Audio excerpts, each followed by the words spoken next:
రాష్ట్రం నుంచి మరింత మంది పేద మధ్యతరగతి కుటుంబాలకు చెందిన యువతీ యువకులు ఎంపికయ్యే అవకాశం ఏర్పడింది. అధునాతన సాంకేతిక కేంద్రాలుగా ఐటీఐలు రాష్ట్ర వ్యాప్తంగా ఏటా 1,00,000 మందికి నైపుణ్య శిక్షణను ఇచ్చేందుకు 65 ప్రభుత్వ పారిశ్రామిక శిక్షణా కేంద్రాలు అడ్వాన్స్డ్ టెక్నాలజీ కేంద్రాలుగా తీర్చిదిద్దే ప్రక్రియ పురోగతిలో ఉంది. టాటా టెక్నాలజీ సర్వీసెస్ వారి సౌజన్యంతో నిర్వహించే ఈ శిక్షణా కేంద్రాల్లో తెలంగాణ యువత తగిన ఉద్యోగ నైపుణ్యాలను సాధించేందుకు వీలుగా 9 లాంగ్ టర్మ్ 23 షార్ట్ టర్మ్ కోర్సులతో పాటు నైపుణ్యాల కొరత తీర్చేందుకు బ్రిడ్జ్ కోర్సుల్ని ప్రవేశపెట్టాం. డిగ్రీ ఇంజనీరింగ్ లో చేరిన విద్యార్థులకు banking, financial services, insurance, BFSI రంగాల్లో ఉద్యోగాలు కల్పించడమే లక్ష్యంగా బిఎఫ్ఎస్ఐ ట్రైనింగ్ కోర్సును రాష్ట్ర ప్రభుత్వం ప్రారంభించింది. రెగ్యులర్ డిగ్రీతో పాటు మినీ డిగ్రీ కోర్సుగా బిఎఫ్ఎస్ఐ నైపుణ్య శిక్షణ అందించే వినూత్న కార్యక్రమాన్ని రాష్ట్రంలోని 38 కాలేజీల్లో ప్రారంభించాం. ప్రభుత్వం గుర్తించిన 18 ఇంజనీరింగ్ కాలేజీల్లోనూ 20 డిగ్రీ కాలేజీల్లోనూ చదువుతున్న 10,000 మంది విద్యార్థులకు ఈ శిక్షణ అందుతుంది. రాష్ట్ర వ్యాప్తంగా పట్టణాలతో పాటు గ్రామీణ ప్రాంతాల్లోని విద్యార్థులకు కూడా లబ్ధి చేకూరేలా ఈ కాలేజీల్ని ఎంపిక చేయటం జరిగింది. రాష్ట్రంలోని 119 అసెంబ్లీ నియోజకవర్గాల్లో డాక్టర్ బిఆర్ అంబేద్కర్ నాలెడ్జ్ సెంటర్లను ప్రభుత్వం ఏర్పాటు చేయాలని నిర్ణయించింది. వీటి ద్వారా గ్రామీణ ప్రాంతాల్లోని ఆర్థికంగా వెనుకబడిన యువతీ యువకులకు గ్రూప్ 1, గ్రూప్ 2 మరియు ఇతర అన్ని పోటీ పరీక్షలకు ఉచితంగా కోచింగ్ తీసుకునేందుకు అవకాశం లభిస్తుంది. యువకుల ఉద్యోగ అవకాశాలను ఇనువడింపజేసే వారి సాధికారతను పెంపొందించడానికి ప్రభుత్వం పరిశ్రమల శాఖ ఆధ్వర్యంలో తెలంగాణ డిజిటల్ ఉపాధి కేంద్రాన్ని పునరుద్ధరించి కృత్రిమ మేధో విజ్ఞానం ఆధారంగా నడిచేలా అనుసంధానించింది. దీని ద్వారా పరిశ్రమలు మరియు వివిధ రంగాల అవసరాలకు కావలసిన నిపుణులు గుర్తించి నియమించుకునే వెసులుబాటు కలుగుతుంది.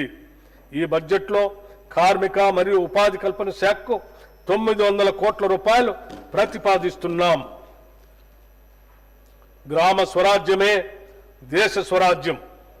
మహాత్మా గాంధీ గారు చెప్పినటువంటి ఈ మాటలు ఈ స్ఫూర్తితో మా ప్రభుత్వం గ్రామీణ వికాసానికి శ్రీకారం చుట్టింది. గత ప్రభుత్వంలో నిర్వీర్యమైన గ్రామీణ వ్యవస్థను మరింత పటిష్టం చేయాలనే లక్ష్యంతో కార్యాచరణ రూపొందించుకున్నాం. 2024-25లో రాష్ట్ర ప్రభుత్వం ఎంఎన్ఆర్ఈజీఎస్ పథకం కింద రాష్ట్ర వాటాగా చెల్లించాల్సిన నిధులను సకాలంలో చెల్లిస్తూ పలు గ్రామీణ అభివృద్ధి పథకాలను సమర్థవంతంగా అమలు చేసింది. ఈ సంవత్సరంలో 25,76,000 కుటుంబాలకు ఉపాధి చేకూర్చాం.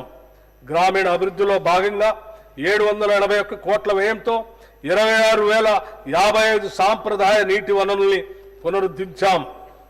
926 కోట్ల రూపాయల వ్యయంతో 82,286 గ్రామీణ రోడ్లని నిర్మించాం. 275 కోట్ల వ్యయంతో 51,216 పిల్ల కాలువలు మరియు ఇతర కాలువల పూడికతీత పనుల్ని పూర్తి చేశాం. 244 కోట్ల రూపాయలతో 63,854 భూమి అభివృద్ధి పనుల్ని చేపట్టాం.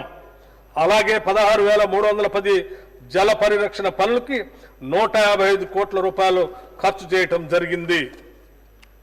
మన దేశ తొలి మహిళా ప్రధాని ఇందిరాగాంధీ, తొలి మహిళా రాష్ట్రపతి ప్రతిభా పాటిల్ మరియు లోక్సభ తొలి మహిళా స్పీకర్ మీరా కుమార్ వంటి మహిళలు ఎంతో సమర్థవంతంగా పనిచేసి వారి పదవులకే వన్నె తెచ్చారు. మన దేశంలోని ప్రతి మహిళకు కూడా అదే సమర్థత ఉందని మా నమ్మకం. భారతదేశ సుస్థిరతకు కుటుంబ వ్యవస్థే పునాది. అందులో మహిళలదే ప్రముఖ పాత్ర. వారి ఆర్థిక స్వావలంబన, కుటుంబ స్వావలంబనకు దేశాభివృద్ధికి ఎంతో కీలకం. స్త్రీ శక్తే దేశ శక్తి అని విశ్వసించి ఇందిరా మహిళా శక్తి మిషన్ను ప్రారంభించాం. ఈ మిషన్తో తెలంగాణలో మహిళా సాధికారతకు నూతన శకం ప్రారంభమైంది. ఈ పథకంలో 20,000 కోట్ల రూపాయల రుణాన్ని అందించాలనే లక్ష్యాన్ని పెట్టుకున్నాం. ఈ లక్ష్యాన్ని కూడా అధిగమించి 21,632 కోట్ల రూపాయలు రుణాల్ని స్వయం సహాయక సంఘాలకు అందించాం. దీని ద్వారా 2.25 లక్షల సూక్ష్మ పరిశ్రమలు స్థాపించబడి మహిళలకు పెద్ద ఎత్తున ఉద్యోగ అవకాశాలు లభించాయి. ఇంతే కాకుండా 214 ఇందిరా మహిళా శక్తి క్యాంటీన్లు కూడా ప్రారంభించాం. 22 ఇందిరా మహిళా శక్తి భవనాలు ఏర్పాటు చేయడానికి ప్రభుత్వం 110 కోట్ల రూపాయలని కేటాయించింది. ఇవి స్వయం సహాయక సంఘాలకు వ్యాపార కేంద్రాలుగా పనిచేస్తూ మహిళలు తమ వ్యాపారాలని విస్తరించుకునేందుకు కీలక భూమిక పోషిస్తాయి. స్వయం సహాయక సంఘాలకు పాఠశాల విద్యార్థులు యూనిఫామ్లు కుట్టే బాధ్యతను కూడా ప్రభుత్వం అప్పగించింది. యూనిఫామ్ కుట్టు ఛార్జీలను జతకు 75 రూపాయలకు పెంచడం జరిగింది.